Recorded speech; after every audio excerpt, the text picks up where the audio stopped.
black families stick together and work. Go look at an example of a black family where they've all stayed tight and they build business together and they work together. That's millions of dollars in free labor right there and expertise. So you've already got wealth. What you don't have is liquidity. You're like, I have this bachelor's degree and I'm a hardworking person. I've got plenty of free time. I've got some connections. I've got some lots of skill and energy, but I ain't got no bread. So let me go find the nearest white business so that I can go and convert this wealth into cash. The problem though is that you have something called the transaction cost. The transaction cost is the cost you pay to solve your liquidity problem.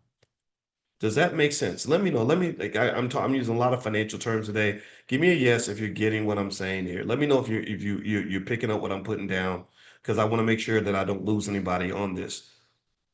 Because and in fact, I dare say I've never heard anybody else really break it down like that before, but I really, really want to do this. I didn't even plan on really talking about this, but it came to my mind. And when God tells me to talk, I just start speaking. So here's the problem. Here's what black people need to do. Solve your liquidity problem. If you can solve your monetization and liquidity problem, then what happens is you unlock all this wealth that's already sitting there.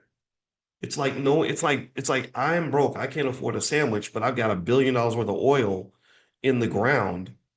I can either A, pay somebody to come and drill it up, or I can take the time to make sure that me and my children are trained on the skill set required to drill into the ground and pull that shit out.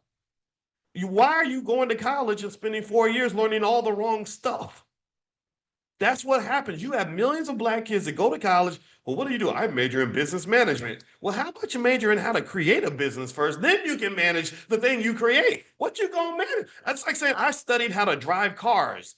Well, but do you have a car? No, but I'm looking for somebody that's gonna bring one so I can drive it for them. I want to drive Miss Daisy. Well, how are you gonna get to the top when you're aiming for the bottom? You don't get to the top by aiming for the bottom. You get to the top by aiming for the top. Do you know how I told you all this story, a little bit of my backstory about how I got on national TV?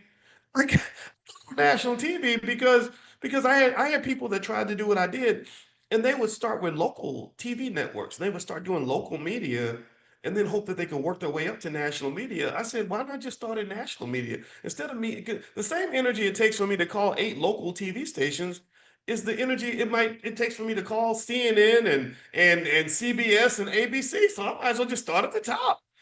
So what you aim for makes a big difference in what you actually get.